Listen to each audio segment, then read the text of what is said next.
My husband, he was Rasheeque Ahmed. He was a cardiothoracic surgeon. He was very handsome. I just fell for the looks.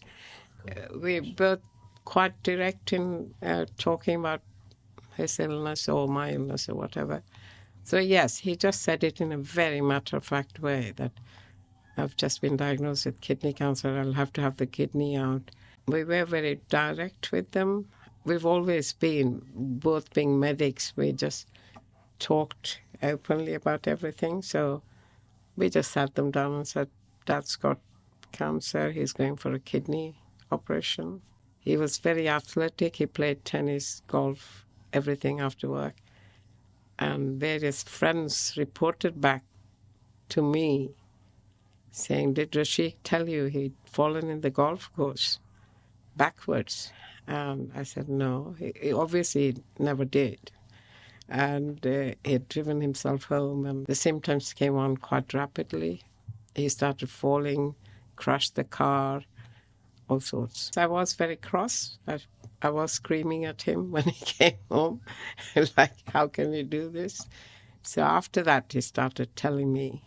Obviously, I explained, it's better to know than not know. Gradually, he became more open about it. My 2 daughters were living in London, and they were driving every Saturday morning for 4 hours on M1. So they started begging him to move to London so they could help me with his care, because eventually he was not able to walk properly or speak properly. Gradually all the symptoms came on. And so he refused to move for 2 years. But in 2015, we actually moved to London. And that was a big move for us because we had lived in the same house for 20-odd years.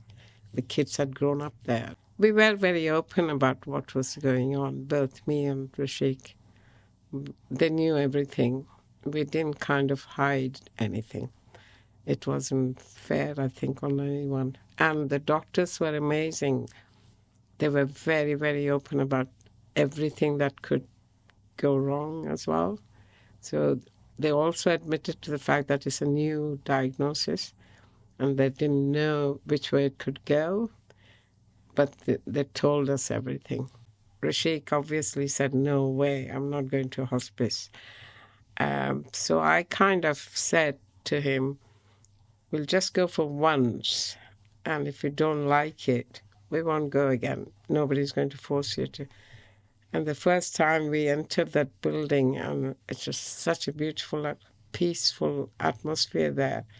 And there was a nurse there who was interviewing new patients, Magnus. I still remember him, and I just adored him because he was so wonderful. I think it was the language that Magnus used. There was a huge change in my husband's attitude. He was like really answering all these questions, and actually we heard things that we'd never heard him say at home, like how he feels about his condition, how helpless and how, in a way, angry with himself because he can't do the things he wants to do, which we were quite taken aback because he was actually being very emotional, which he never showed before. After having gone through what I've gone through with my husband and the doctors and the medical people, I feel maybe honesty is the best policy, and also to see how that person would want to be treated, because we all feel differently about illnesses. The language the professionals use can really change the conversation.